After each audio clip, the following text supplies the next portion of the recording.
Hi. Well, I am Thanyawat. So, I'm not sure whether you've seen that I sent to Fahish. Mhm. All right. Yeah, of course. All right. But today, I think it will introduce you guys. Okay. Right. Do you need some more information or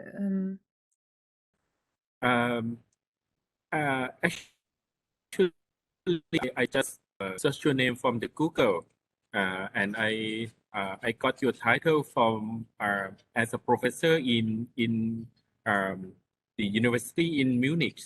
So I just copied that, yeah, and then send it to Pisit already. I see. But I'm student, not professor. Right, really? Okay. Yes. All right. If you Okay. want, I can send you my CV. No problem. I think Dr. Pisit will just call you Miss Nikki then. Yeah, okay. Right. But Fahish, is he a professor? I don't know him. Maybe the You don't others know know. him? Do the others Right. hear us now or okay, yeah. Right. Oh, yes, he is. Yeah.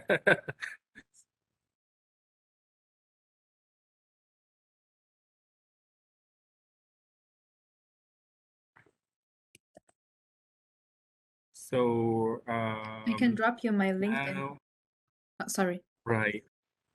Um, can someone just change Nikki, not Nikki, I'm sorry.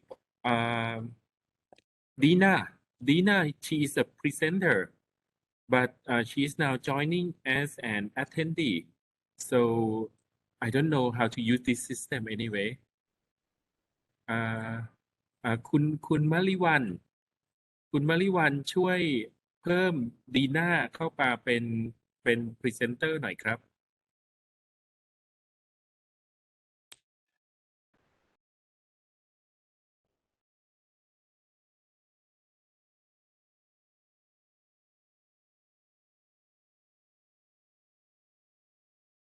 All right.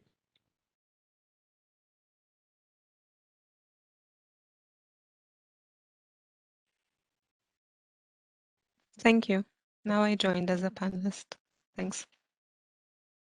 Right. Hello, Fahish. How to pronounce your name? Hello, Fashi. Fahish. All right. Okay. I am Thanyawat, the one that send you an email all the time, and Dr. Pisit will be introducing you to the guests, to the audience today. Hello, nice to meet you, Fashi. Right.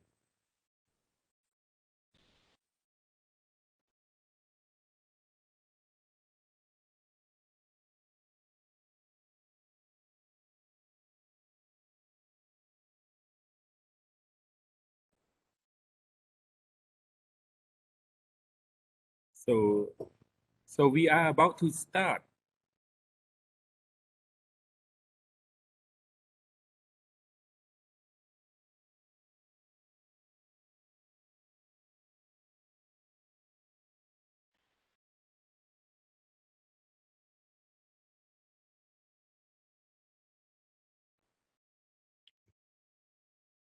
Right. I think it's about the times, right? It's 9 o'clock already here. So, Okay. Dr. Pisit, yeah, can you please, yes, maybe start the session? Okay. Oh, okay. Okay, maybe it's the time. Shall we start now? And hi, everyone. Welcome to the Pre-RoboCup session 2022 for the Rescue Simulation Leagues. Yeah. I am Pisit Chan Kekong from Panyapiwat Institute of Management, Thailand. I am a member of the RoboCup Rescue Simulation League's local organization committees. Yeah.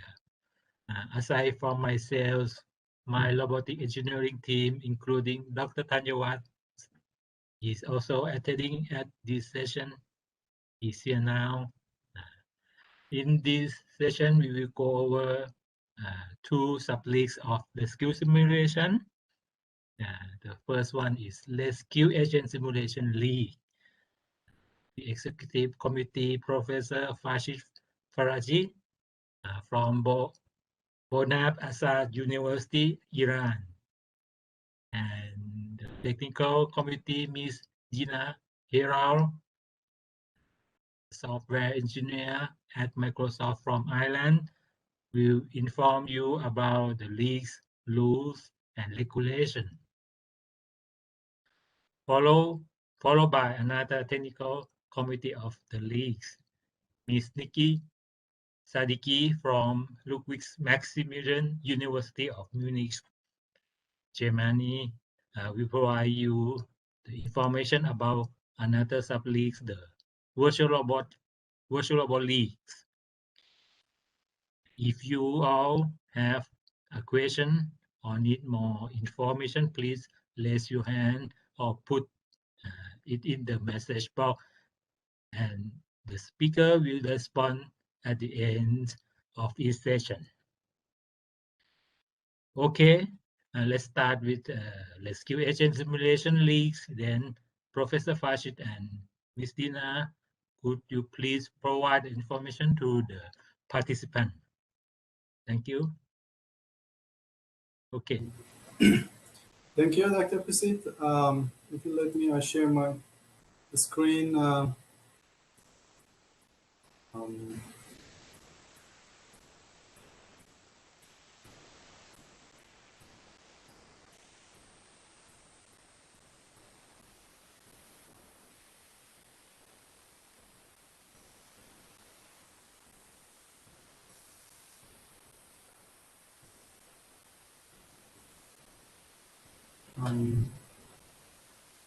Okay, can you see my screen now? Yes, yes. Okay. Okay. Yeah, I'm trying to. Okay. I'm as Dr. Pisit introduced, I'm Farshid Faraji, an executive committee member of Rescue Simulation Liga, together with Dina and Nikki. We're going to have an explanation on Rescue Simulation Liga.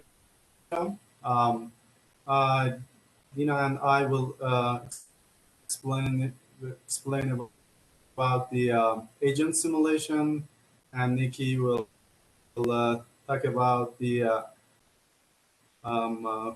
RoboCup virtual robot simulation league.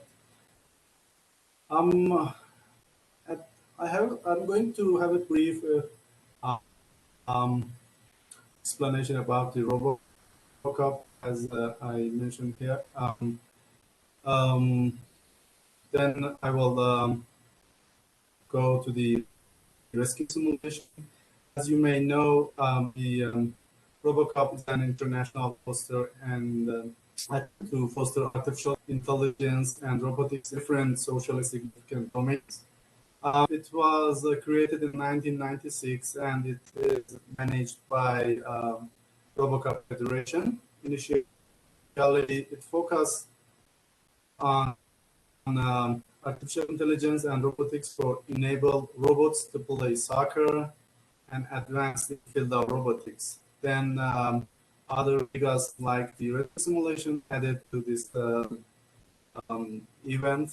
And you can see there are more than 40 countries and 3,000 participants everywhere participate in this event. And there are different type of activities here, like robots that active in home assistant, and the others that are active in industrial phases.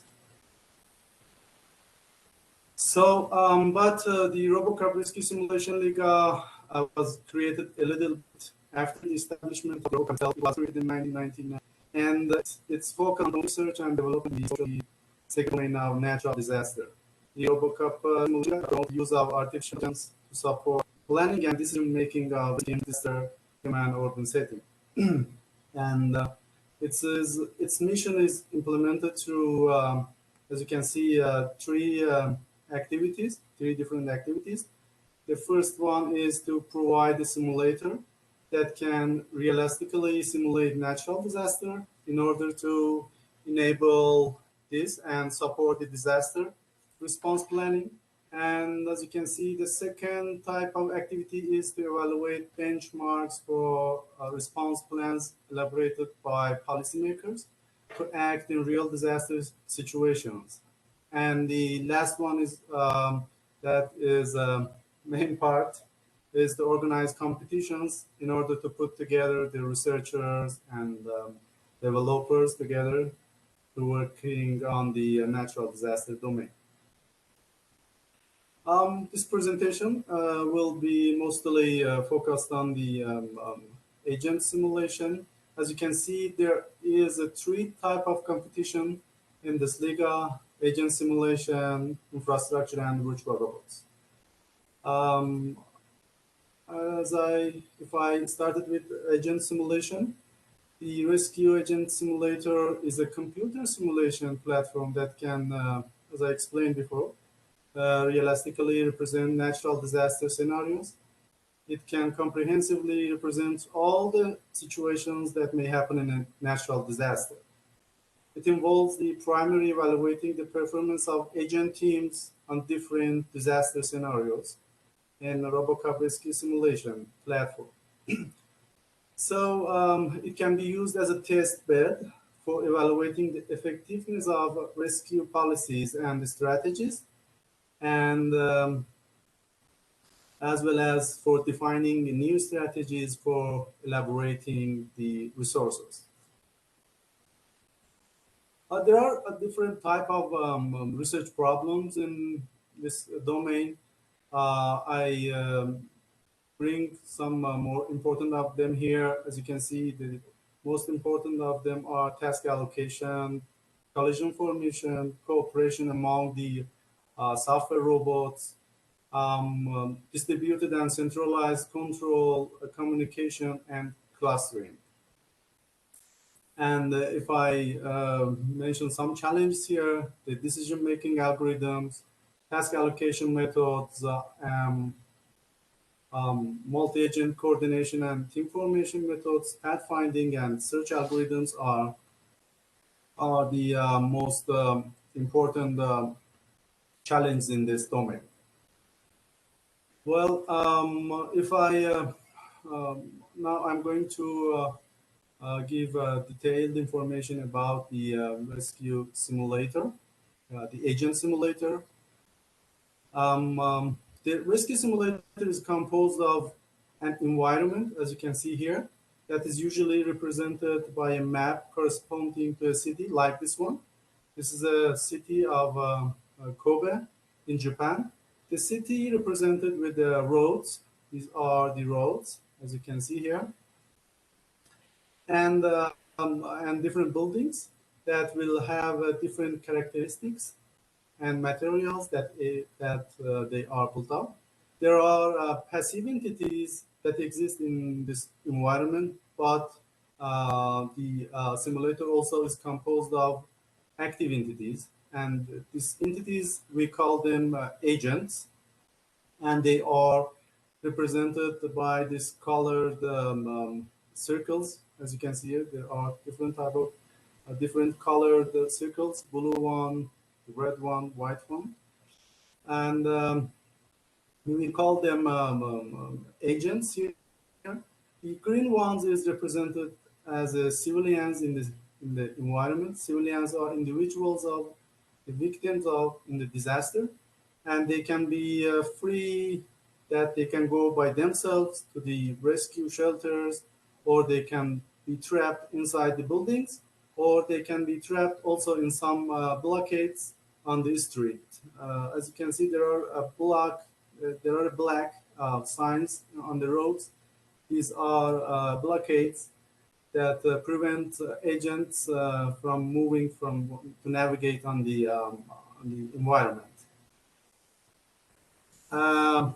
The blue ones is police forces, and the police forces is responsible for unblocking the roads. So their main task is to clean up the roads in order to allow the other agents to navigate in the map more freely. And then we have the red ones. As you can see here, they are fire brigades, and the fire brigades are responsible for unburying the civilians from collapsed building and release them. Then the ambulances, the white circles, are responsible for carrying the buried civilians from the buildings to the shelters. We have there is a As you can see here, there are some shelters in different places of the map. So the ambulance teams transport these injured entities from the buildings and other locations to the shelters. So all of these entities that I mentioned are active entities, and they have some characteristics that tries to reproduce, or at least mimic, the human characteristics or features. For instance, we have here we have environment, and on the top of environment, we have these entities. We call them software entities or agents that controls of each one of those active entities in the environment.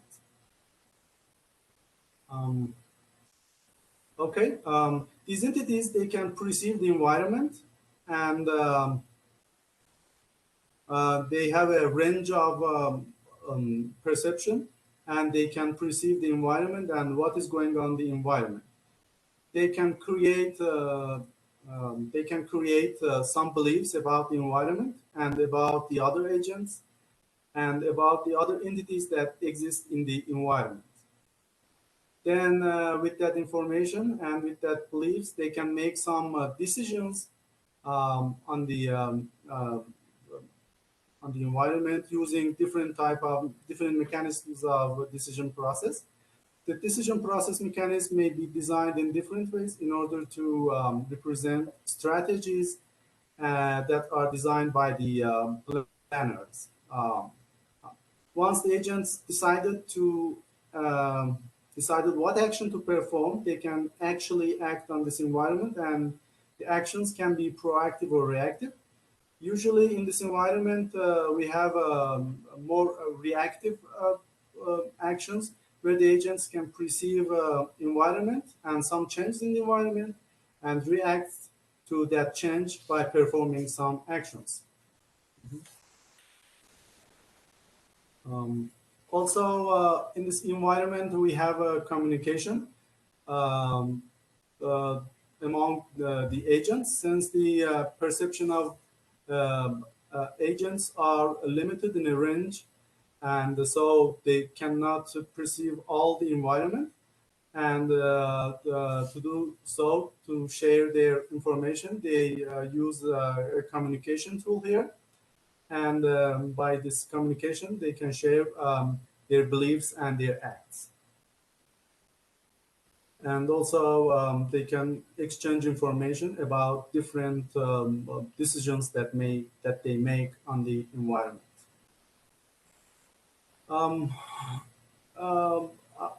These different features allow design these different active entities that I mentioned in the previous slides. So we have different types of active entities in the environment. I summarized them here. The first one was the ambulance team. that are responsible for transporting civilians from location to the shelter. The fire brigades is one, which is responsible for rescuing the civilians in collapsed building, and the police forces that is responsible for unblocking the roads to allow entities to navigate through the map. And of course, we have civilians here in the environment that are represented the green when they are healthy and the black when they are dead.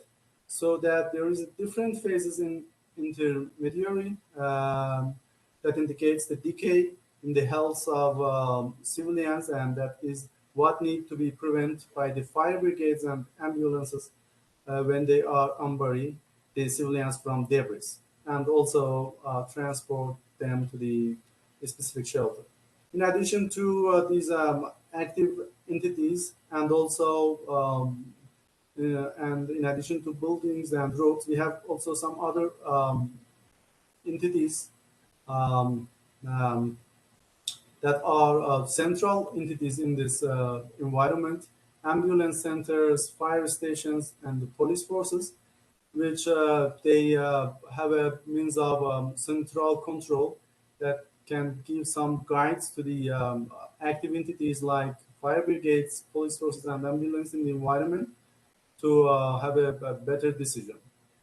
Besides that, there is refuges or shelters in the environment that agents, that civilians can be transported them to make treatment and stop dying. Well, my presentation finished here. I will ask Dina to explain more technical details about the simulator. If you have questions until here, I can answer you. If not, Dina can start the rest of presentation.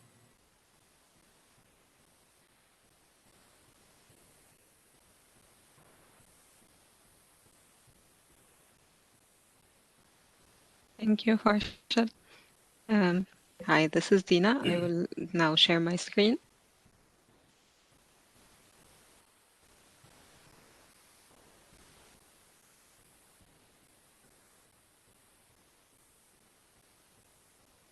Okay, can you see my screen? Yes. Yes, we All can right, see your screen. thanks, Farshad. Thank you. So I will share more about the rescue simulator. So continuing on what Farshad said, so the simulator is structured as following. So we have the disaster simulator, simulators which simulates earthquakes or blocked roads or collapsing buildings. And we have the geographical information system, which has a set of maps for different cities. Each map has a different city and has a different disaster scenario. And we have the viewer that shows the progress on the map each time step. And I will go through that in the following slides. And we have, of course, the civilians that we are trying to rescue throughout the simulation. And those are the agents that the teams implement, the types of agents that are the simulator components using the kernel. So initially, when the run starts, what we see is the map in its initial state without the disaster scenario. So it's only a set of roads and buildings, and the agents, civilians in green, police forces, fire brigades, and ambulance teams in their initial locations. And then when the simulation itself starts, then we start to see more details about the disaster scenario that we're facing. So we can see the black roads, those are blocked roads that the police agents should clear.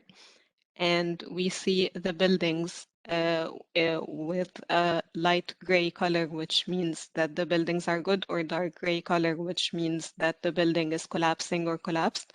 So those civilians in the dark gray buildings need to be rescued. They're buried and they can't move. And we have the refuge, which is the safe place or the shelter that the civilians need to go to.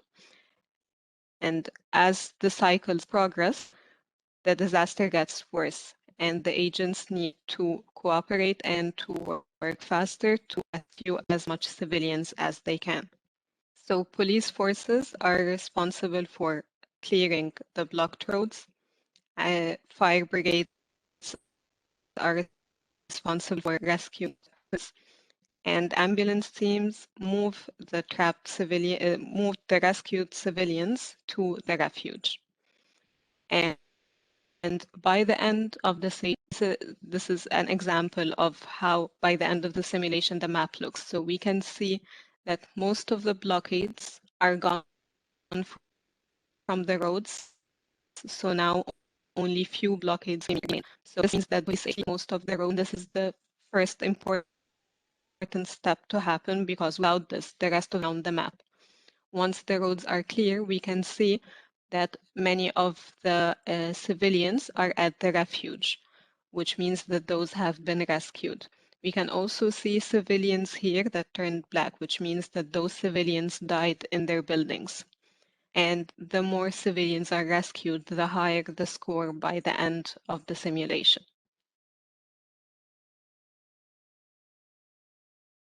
So the competition runs for 4 days. 2 days for the first round, which is the preliminary round, 1 day for the semi-final, and 1 day the final. Each stage of those has a number of maps that we run. So on the first on a round, we can run like 8 or 9 maps, for example. And based on the number of participants, the number of teams participating, let's say if we have, for example, 12 teams, then maybe 8 teams will move to the semi-final, and then 4 will move to the final, based on like the number of participants and their scores during those days. And each team has to present their implementation to the rest of the teams. And they have to present their strategy and what they did. And this presentation is very important, so it counts as one of the maps. So for example, in the preliminary round, if we have 8 maps, there will be a 9th map, which is not an actual map. It's basically the score of the presentation. And the presentation counts in all the rounds. So it's important to present the ideas in a good way that benefits the other teams. One of the important rules in the competition is that we can't have a shared memory in any form between the agents, including static memory accessible to all the agents, or direct function calls between the agents, or writing files for use by other agents during the running of the simulation. The only exception to the files rule is that during the pre-computation phase, one agent of each type is allowed to pre-process the map and the scenario specific data and store it in a file to be used in the simulation phase. In the pre-computation phase, as we've seen the first screenshot, we don't have the disaster scenario yet. We only have the map itself as a set of roads and buildings. So the pre-computation phase doesn't include the disaster itself. It only has the map. And this is where one agent of each type can do some computation to maybe cluster the map, or group the buildings and roads, something like that. But no shared memory or no shared data among the agents during the simulation itself when it's running. For the implementation of the teams can implement their agents in Java or in Python. The simulator itself is in Java, but the agents can be in either of those 2 languages. It can be Java or it can be Python, and we provide a sample agent in both languages for the teams to get started.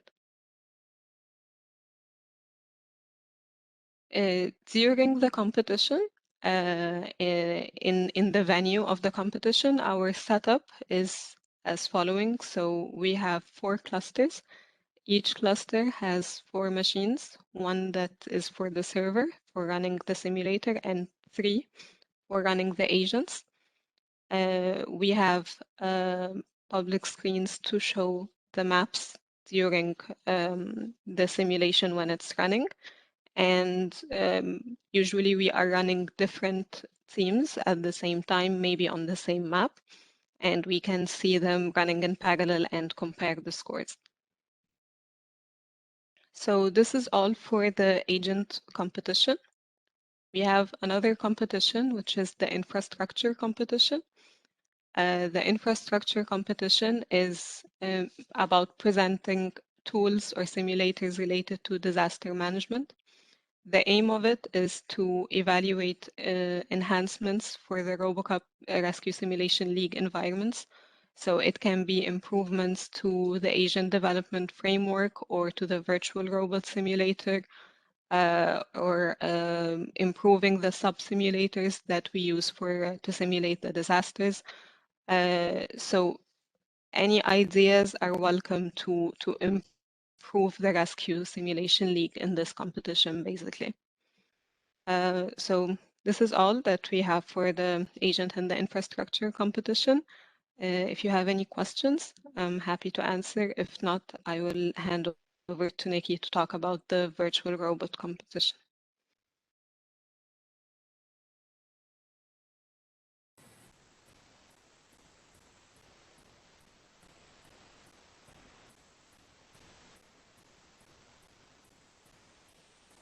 Okay. Thank you, Dina. Thank you. Nikki, if you're ready, we can start the presentation. Yeah. Second, so I share my screen.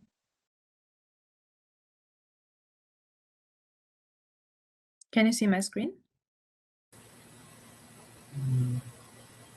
Yes? Okay. Yes. Okay. Yes. Oh. Okay. So, hello everyone. My name is Nikki, and I'm one of the TC members of this year's RoboCup competitions. And I'm gonna talk about the virtual rescue robots league. So, what this competition is all about is that, first of all, a disaster has happened, just like the agent competition, but this time it's a bit different. So we're usually not in the whole picture of the city, but in a building or a smaller environment, like a building including its garden, or like indoor and outdoor together. It is very much inspired by the Rescue Real robots, and it's focused on realistic sensory and actual path planning. And in these pictures, you can see some examples of the environments that have been destroyed by the earthquake or some other natural disaster. And the robots are sent into this environment to explore it and find some possible dead and alive victims. Okay, so why would we even bother with virtual robot simulation when there's already a real robot simulation, real virtual, real rescue robot league? The difference is that, first of all, it's much easier to install. So if you want real robots and real environments, you cannot destroy a whole building just to send some robots in and do some tests. So the installation is easy because it's simulated. The second thing is that it's completely open source policy. And of course, if you want to make a real area in the competitions, you have to stick to the environment that is given in the fair. But in the simulation, you can build much larger areas, and you can send the robots to explore the whole big area. And also, building each real robot takes a lot of financial resources. So building 1 or 10 simulated robots doesn't matter in the case of money. And also, you can prepare very many different scenarios for the multi-robot exploration in the simulation. And also, first of all, before even thinking about building those real robots, you can first design and test them in the simulator. So what kind of resources do we have? First of all, we have 3 kinds of different robots. First of all, there are the 4-wheeled ones, as you can see in the top left corner. Then there are the aerial ones and the crawlers. And the type of sensors that they use are the laser scanners, the odometry, and the IMU. And then there are the RGB and thermal cameras. And the types of environments that we simulate are the indoor and multi-floor and the outdoor ones, which are each of them have different challenges for the robots. So the main problems of this league are, first of all, mapping and SLAM. So the robots have to make a very good map of the environment to report to real rescuers. Also, there is the robot navigation. So the robot has to avoid all the obstacles of the environment. Then there's the victim detection, that if the robot sees a victim, it actually understands that that's a victim and can decide between the dead ones and alive ones. And there is a multi-robot exploration. So if more than one robot is sent into an environment, how do they manage to not explore one part of the map twice, and how to communicate with each other? And yeah, there are still very many open projects. For example, the 3D mapping or the autonomous exploration of the aerial robots, the sensor fusions and robot navigation. Also, there is the movement detection of victims. So one way of finding out if the victim is still alive or is dead is that it moves. So if it moves, it's alive, and the robots have to be able to detect that motion. And then there is, if there is a fire, an environment. Sorry, can you hear me? Despite the Yes. Yes, Go we ahead. can hear. Yes. Okay, good. Also, if there is a foggy environment, for example, there has been a fire or something, then the robots have to be able to still detect the victims. And then there is the victim behavior recognition. For example, is the victim sitting? Is it standing? Is it moving around? Is it trying to get the attention of the robot? And then there are the distributed planning for multi-robot exploration and distributed learning in multi-robot exploration. And of course, last but not least, there is the exploration in multi-map floors, where the robot has to distinguish between the 2 floors of the building and try to make a distinct map for each floor. So that's the first part. And the second part is about the rules and regulations of this competition. First of all, the challenges. There are 3 distinct challenges, which are the main ones of this competition. First of all, there is the victim search challenge, the mapping, and the exploration. And what is the mission? So first of all, the competition starts. The missions are that the maximum exploration by rescue robots is important. Then there is finding alive and dead victims. Then there is generating a map of the unknown disaster environment and marking important information of the generated map. For example, if the robot finds a victim, it has to mark it on the map. If it's dead, it has to mark in a distinct color from when it's alive. For example, the alive ones are marked in green and the dead ones are marked in black. Then there are the rescue scenarios, which are indoor and outdoor. As an example of the previous years, the upper left picture is a simulated environment of a disaster, which was in 2017 Nagoya competitions. And Yildiz University drew this map, which you can see in the top right picture. And they also marked their trajectory and the places where they saw the victims.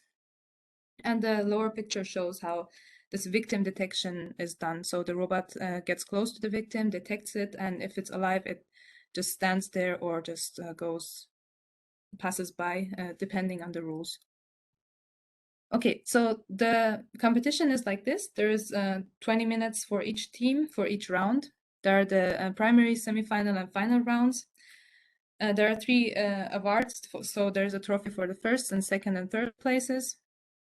Then there are the round informations, which are the map size and allowed robots and allowed sensors, and they are released only 5 minutes before the start of each round.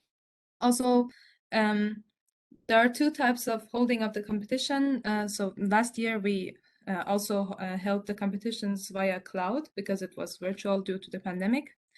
And this year we are planning to hold in both in the hybrid form, so online and local.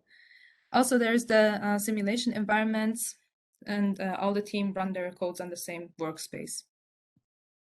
Then there is this formula for calculating the score of each team. As you can see, finding more alive and dead victims is an important factor, and also the amount of map that has been explored.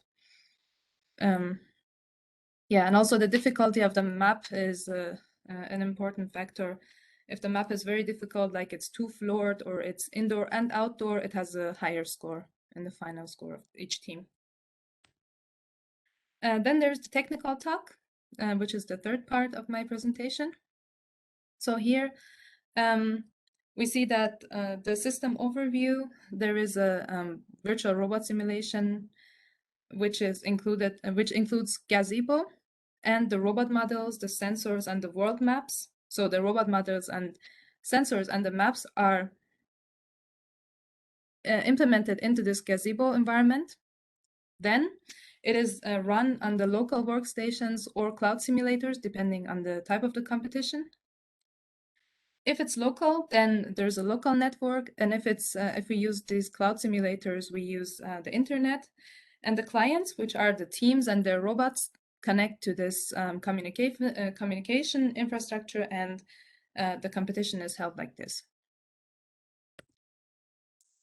And the local workstations have to have these specifications like special GPU and Ubuntu 20.04 LTS and ROS2 and Gazebo 11, or if it's on cloud, it has to be either on the Construct Sim or AWS.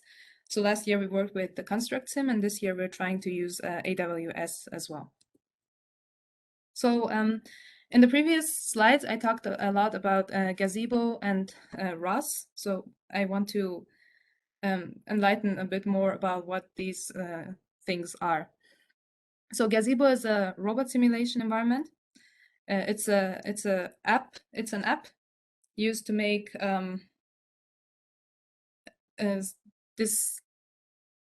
it makes it possible to test these algorithms, and you can also design robots. And yeah, it has a lot of benefits. For example, it's very it is utilized by 3D graphics, for example, shadows and high quality lighting. Is it still hard to hear me, or is it okay? Because That's okay. Okay. I can hear you. Also, it has very high performance physics engines. You can import many sensors and noise models, as you can see, for example, in the pictures on the right side of the slide. They're very realistic robot models, which have different kinds of 3D designs, and they even have shadows, as you can see.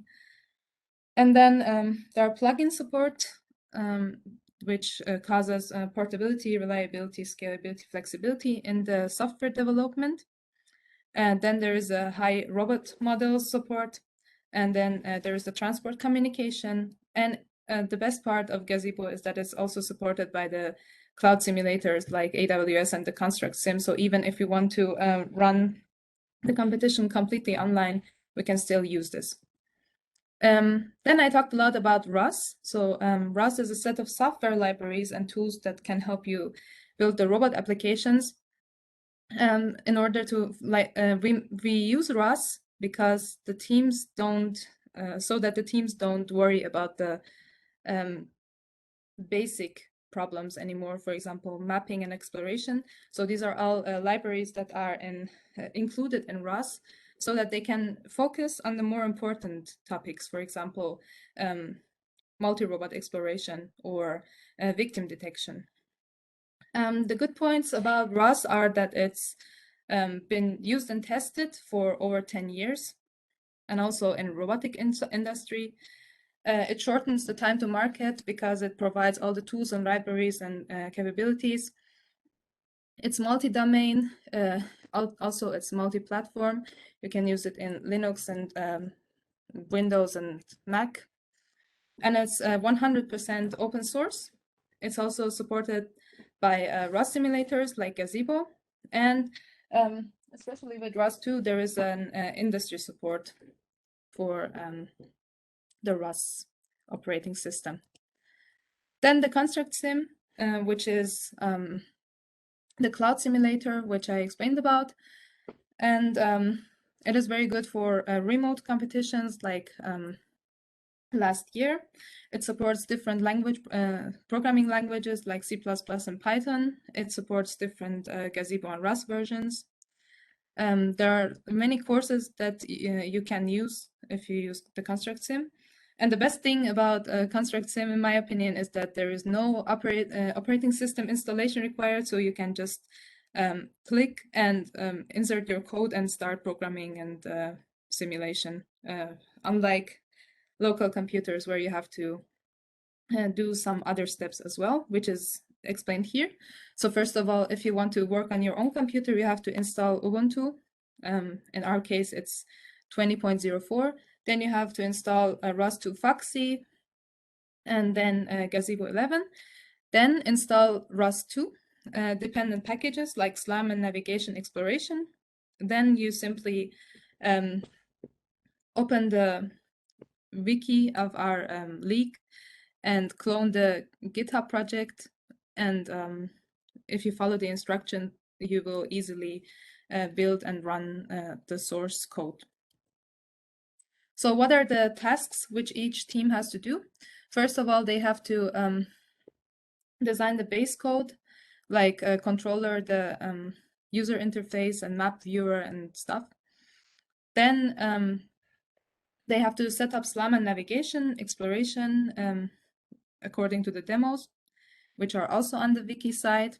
And then they have to design the drone robot controller, implement the multi-robot exploration strategies and victim detection strategies. And the wiki that I was talking about all the time is the first link above.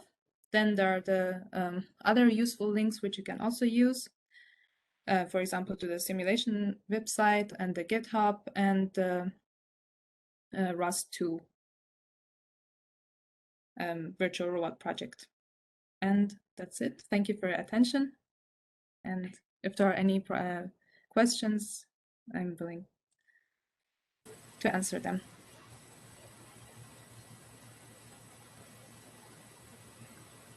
Thank you, Nikki. Yes, I can hear you. Yeah, thank you very much for your presentation, Dr. Tainawa. Sure. Dr. Professor Pisik. That's all our presentation. Any question from the floor? No. Here. Okay.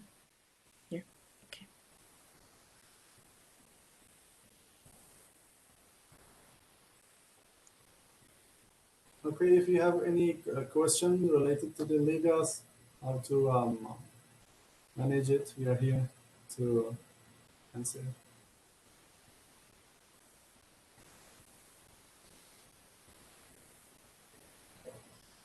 Or Professor Farshid or Ms. Dina or Nikki, you have any more information to cover?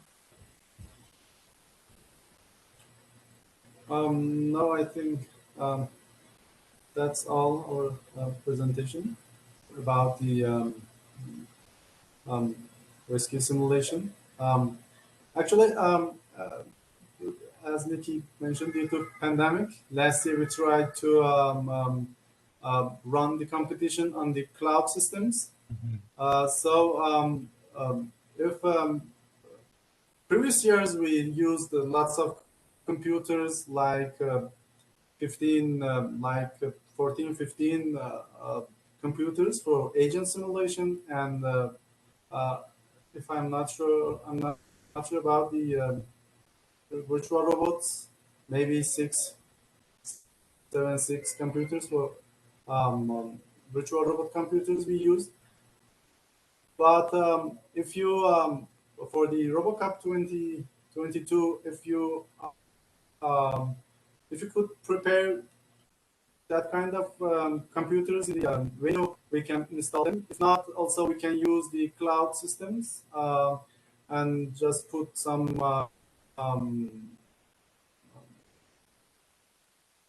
systems to present to view as a viewer in there. So it's an option for the RoboCup 2022 that we can use the cloud systems for running the competition. And it's also reduce the cost of maybe rent of the computers and bring them to the venue.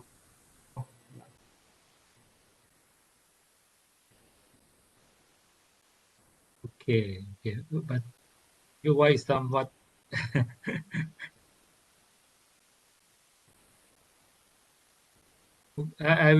we will discuss this issue with the Mahidol University and the local committee. So if you have any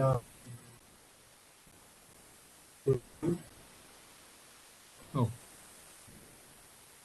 what happened to Rashid? the other member here.